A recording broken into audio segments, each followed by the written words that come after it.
Okay mga Cubs, dito na tayo. Pagkatapos natin sa Tarsier, yan, magbiyahe na tayo pa mga Cubs. Punta naman tayo sa ibang spot. Ito mga Cubs ay parang bahay siya, pero parang forma niya ay barko. Yan, nag-picture tayo dyan. And then, diretso tayo sa Carmen. Yan. Dito tayo para mag Itong mga bundok na to, chocolate hills na yan. Pero mas maganda doon sa ginagawa pa lang daw siya.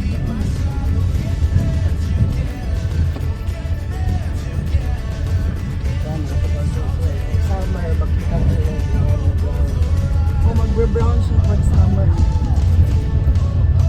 Hindi maganda. Maganda. Ay, pag brown? Oo, pwede ko rin talaga. Kaya pala naging chocolate. Ang chocolate, ilang mga municipal ang cover dyan. hindi lang Carmen. Ang Carmen ang pinakasintro. Ang Sayuter Arc. Hindi ang mahal. So, hindi nila pwede kaya Yan mga Cubs, Chocolate Hills. Where we can.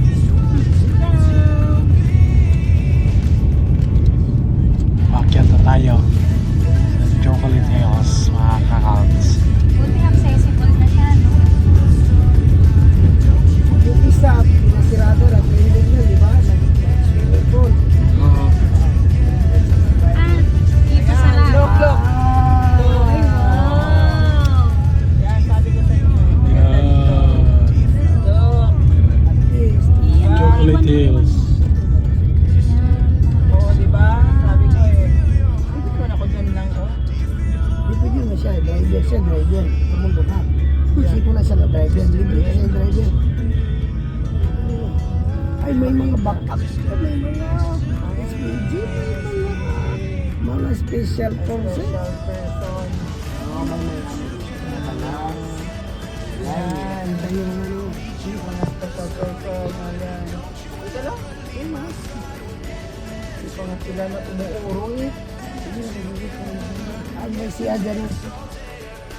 Yan, dito na tayo sa Carmen mga Cubs sa Chocolate Hills. Yan, picture tayo dyan. Dito na tayo sa tuktok ng Chocolate Hills mga Cubs. Ayan, overview na yung mga Chocolate Hills dyan mga Cubs. Yan, nasa taas tayo ng isang bundok ng Chocolate Hills. Picture tayo dyan. Meron kasi dyang view deck. Kaya makita mo yung 360 degrees yung mga bundok-bundok na parang cone mga kakabs. Yan. Picture tayo dyan. Yan. Ang dami yung mga Chocolate Hills mga kakabs.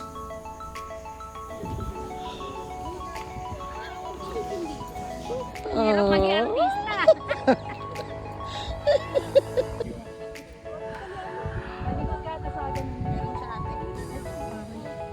Wow!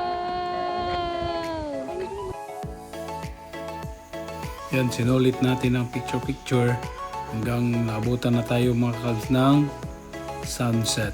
Ganda dito mga kakabs. Maabutan kayo ng sunset. Okay mga kakabs, ating isa-shout out pala si Ber Ato na masipag manood ating top fans natin. Ber Ato, shout out sa iyo. God bless. Yan, patuloy tayo sa pag-picture. Ganda dito mga kakabs. Nasa tuktok ka ng bundok, tapos makita mo yung sunset, parang flashlight mga kakabs ba? No, parang nagkuhan sa iyo yung ilaw. So, talagang nagkuhan sa iyo. Parang you are blessed enough. Ang ganda mga kakabs. No? Yan mga kakabs. Tapos, dumiretso na tayo mga kakabs. Dito na tayo. Mayroong bilihan ng mga prutas. Yan, si Mamsi bumili prutas para pasalubong natin papunta doon sa Talibon. Iwan sila. Sayang.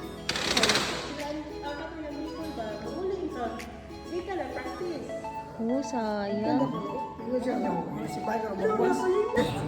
Hindi kayo doktor. Doktoran. FA. Engineer tapos combination. Engineer tapos combination. Help lang yan. Support. Support ng rate sa Madagascar. Diba? At sa man sa Bible nga, term ka nga, God forbid. Diba? Ano ka ng Syria? Siyempre, hindi lang Cebuan language yun. Diba? God forbid, wala simba ko rate. Pagka magkuhan pa, magpakasala, yun yung God forbid. Diba? Pero kung mission dyan, Dre, sige, God will provide. go! Naman. Wag. Support lang. Support yung question. Mission. Ay, Bi, Okay, na-school naman. Nag-aral sa ano? nakuha niya yung ano mo, Bi. Support lang, support. Accounting. Iipon ako ng pera. So pag nandun na ka sa Madagascar, Sino? padala ako monthly. Wow, Brother Jeff. Hindi, Pastor Bakit Jeff. Madagascar man? Layo. hindi kailangan ng kuhan. Kailangan doon ang kuhan. Physical appearance. Physical Mainit? health. Hindi. Mahirap. Kulang. Kulang. Ang manual labor. Kailangan nila manual labor. So, hanggang dito na lang tayo mga kakabs. God bless. Like and share mga kakabs. Bye-bye.